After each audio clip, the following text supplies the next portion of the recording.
مودودی نے معنویت کا اور اشراقیت کا ذکر کیا ہے۔ تو اس سے پہلے کہ ہم یہ بات کریں کہ مشرکانہ جاہلیت کے بعد راہبانہ جاہلیت کیا ہے، تو ہمیں معنویت کے بارے میں بھی کچھ جاننا پڑے گا اور اشراقیت کے بارے میں بھی کچھ جاننا پڑے گا۔ تو مانی ایک ایرانی فلسفی تھا اور یہ ہمدان کا رہنے والا تھا۔ مانی پسرماش 215 عیسوی میں پیدا ہوا، یعنی تقریباً نبی کریم صلی اللہ علیہ وسلم سے 400 سال پہلے اس کا زمانہ ہے، اور 273 عیسوی میں یہ قتل کیا گیا۔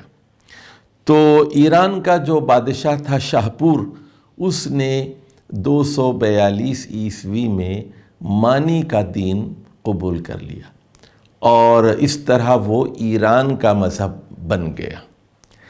اور جو زرتشی مذہب وہاں تھا، اور ان کے جو پادری تھے ان کو وہاں سے جلا وطن کر دیا گیا۔ لیکن دیکھیے پھر کیا ہوا، جب شاہپور کی وفات ہو گئی اور اس کے بعد ہرمز بادشاہ ہوا ایران کا، اس نے پھر اجازت دے دی، اور بہرام اول جب بادشاہ ہوا تو اس نے مانی پسرماش کو قتل کرا دیا۔ اور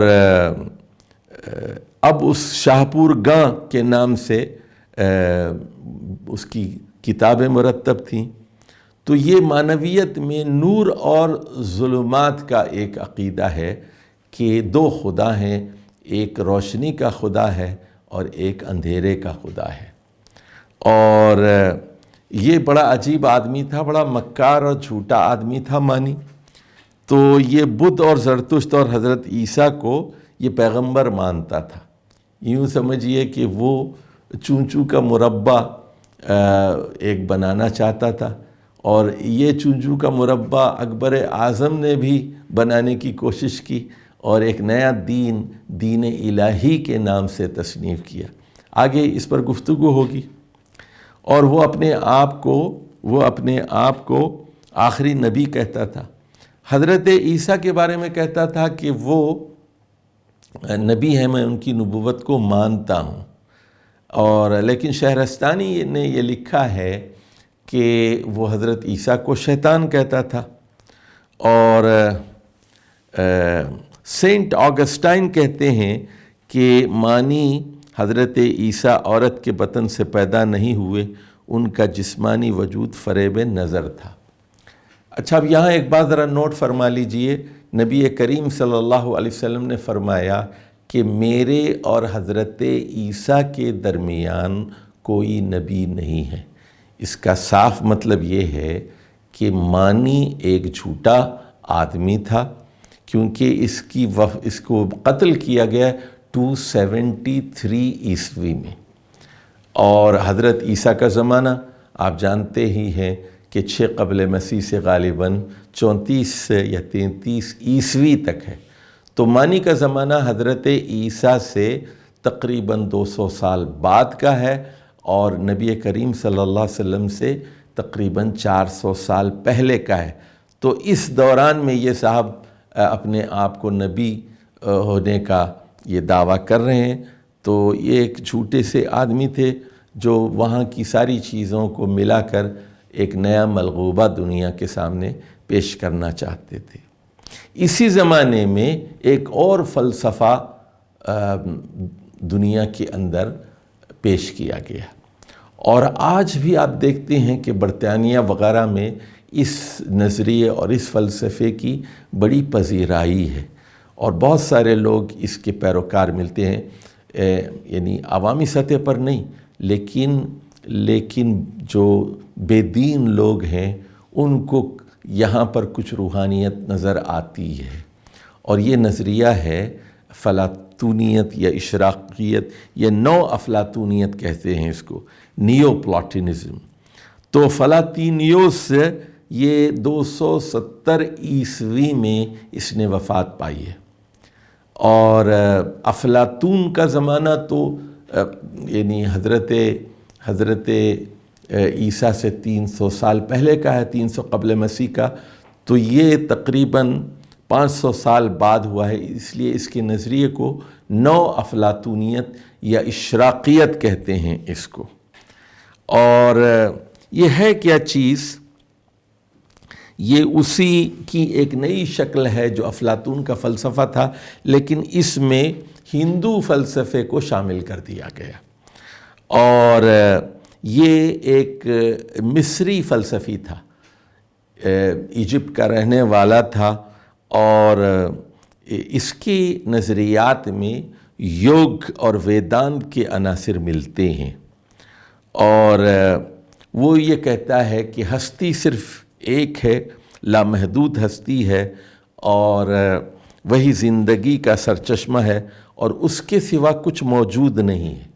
یعنی اس کا فلسفہ وہی ہے کہ لا موجود الا اللہ، یعنی ہر چیز ہی اللہ ہے، ہر چیز ہی اللہ ہے۔ تو یہ دیکھیے وہ خطرناک نظریات ہیں۔ تو اس سے پہلے کہ ہم آگے بڑھیں، یہ بات کو اچھی طرح سمجھ لیجئے کہ اسلام کے نزدیک اللہ اور چیز ہے، مخلوق اور چیز ہے۔ تو اللہ ہمیشہ سے ہے، ہمیشہ رہے گا، وہ اول ہے، اور اللہ سے پہلے کوئی کسی چیز کا وجود نہیں تھا۔ اور جب دنیا ختم ہو جائے گی، ساری چیزیں ختم ہو جائیں گی، اللہ کا وجود باقی رہے گا۔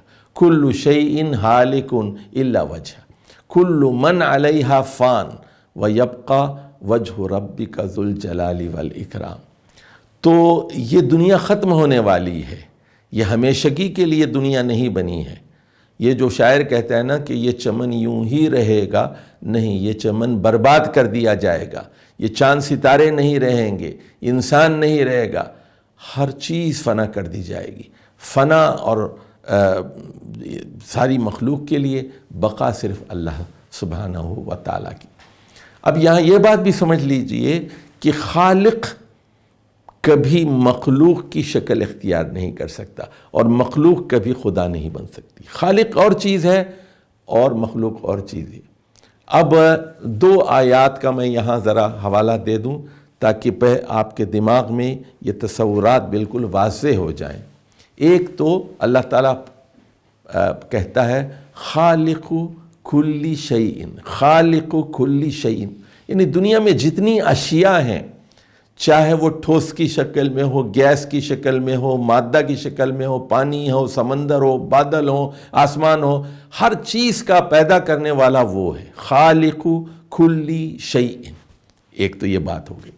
دوسری چیز یہ، اللہ تعالیٰ سوال کرتا ہے، اے نادانو، اے بے وقوفو، افمن یخلق کمن لا یخلق، وہ ہستی جو پیدا کر سکتی ہے کیا ان چیزوں کی طرح ہو سکتی ہے جو پیدا نہیں کر سکتی؟ من یخلق اور من لا یخلق، افمن یخلق کمن لا یخلق، یہ ہے وہ استدلال جو قرآن مجید میں اللہ تعالیٰ نے انسانوں کے سامنے پیش کیا ہے۔ تو مخلوق کو خدا مت سمجھو۔ پھر دیکھیے شرک، یہ جو شرک کی جاہلیت ہے، جسے جاہلیت مشرکانہ کا نام دیا گیا ہے، یہ کیا چیز ہے کہ مخلوق کو با اختیار سمجھنا۔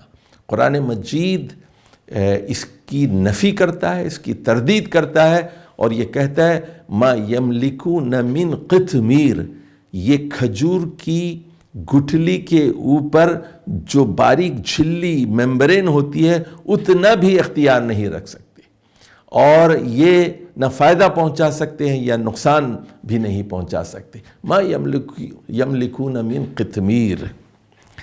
اب آ جائیے، وہ یہ کہتا ہے کہ اللہ کے سوا کسی کا وجود نہیں ہے، اور ہستی میں جو بھی خیر ہے وہیں سے ہے، اور وہ وہیں واپس چلا جاتا ہے۔ اور بعد میں دیکھیے کہ ان خیالات کے اثرات مسلمانوں کے کچھ لوگوں پر بھی پڑے، اور سینٹ آگسٹائن جو 430 ہجری میں جس کا انتقال ہوا ہے، یعنی یہ جو پلاٹونس تھا اس کا 270 میں ہوا ہے اور اس کا 430 میں، تو درمیان میں اس کے تقریباً 160 سال ہیں۔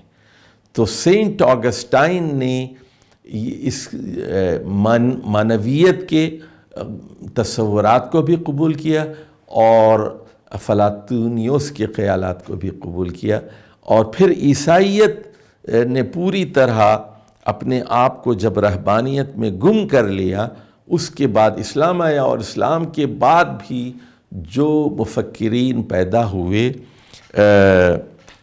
تو جیسے محی الدین ابن عربی وغیرہ، ان پر ان اثرات کی گہری چھاپ موجود تھی۔